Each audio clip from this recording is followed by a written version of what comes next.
Hello मेरे प्यारे बच्चों, कैसे हैं आप लोग। तो आइए ना देखते हैं हम लोग जेईई एडवांस 2009 में क्वेश्चन पूछा हुआ है और कितना बेहतरीन तरीका से मैं सॉल्व करके दिखाता हूं आपको। ठीक है, क्या कहता है कि the trace of a square matrix is defined to be the sum of its diagonal matrix. कोई तरीके ये तो एडवांस वाले ऐसे बोल रहा है जैसे हम लोग को पता ही नहीं। ये कौन सी नई बात बोल रहा है, ये तो हम लोग को पता ही है कि अगर ट्रेस निकालना होता है तो डायगोनल एलिमेंट का सम होता है। ये बात तो डिफिनीशन हो गया।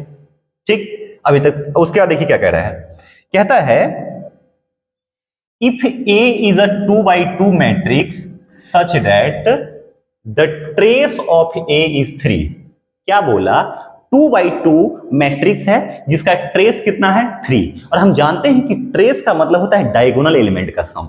तो देखो तब हुआ अगर हम लोग A कोई मैट्रिक्स मान ले तो देखो ना इनडायरेक्टली 2x2 में बोल रहा है, तो इसका मतलब तो यही हो गया कि ये जो डायगोनल एलिमेंट यहाँ पे होगा इसका सम 3 आना चाहिए। क्या आना चाहिए 3, क्योंकि बोल रहा है कि ट्रेस कितना है 3 है।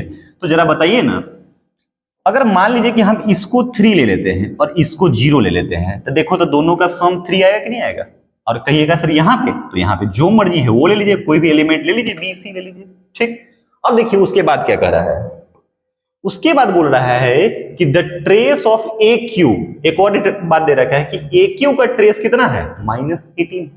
इसका मतलब आपको ए क्यू निकालना पड़ेगा। तो पहले आप क्या निकालिए, ए स्क्वायर निकालिए, और ए स्क्वायर निकालने के लिए आप क्या करिएगा, 2 बार मल्टीप्लाई करिएगा। ठीक है, तो हो जाएगा 3bc0, है ना। और मल्टीप्लाई आपको करने आता है। First of first column 9 + bc, 9 + bc हो जाएगा। इससे करेंगे तो कितना हो जाएगा 3b हो जाएगा। इससे करेंगे तो कितना हो जाएगा 3c हो जाएगा। और इससे करेंगे तो कितना हो जाएगा bc हो गया। ये तो a स्क्वायर हो गया। ठीक, aq हमको निकालना है, aq। तो aq क्या करेंगे, a square into a।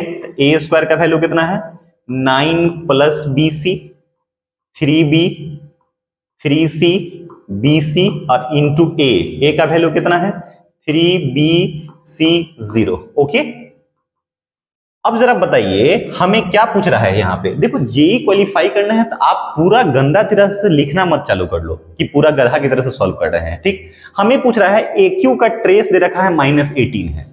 Trace का मतलब तो यही हो गया कि यहाँ पे जो एलिमेंट आएगा उसको हम लोग को इसी का ना सम करना है हम लोग को। तो इसका मतलब ये हो गया कि हमको सिर्फ और सिर्फ यहां वाले एलिमेंट से मतलब है, यहां वाला और यहां वाला। ओके, तो यहां पे कौन आता है A11 और यहां पे क्या आता है 22।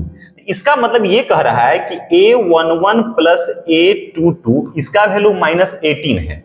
A11 का मतलब होता है फर्स्ट रो फर्स्ट कॉलम। तो देखिए A11 निकालिए तो यहां से मल्टीप्लाई करके कैसे निकालिएगा, फर्स्ट रो फर्स्ट कॉलम को मल्टीप्लाई करिए। ठीक है, करिए तो 3 से मल्टीप्लाई करिएगा तो कितना हो जाएगा 27। ठीक है, अब प्लस 3bc।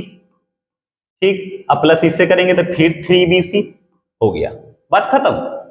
अब हमको A22 चाहिए। 22 का मतलब हो गया कि सेकेंड रो सेकेंड कॉलम। तो बताइए ना, सेकेंड रो ये हो गया और सेकेंड कॉलम ये हो गया। तो देखो फर्स्ट को फर्स्ट से मल्टीप्लाई किया तो 3bc हो गया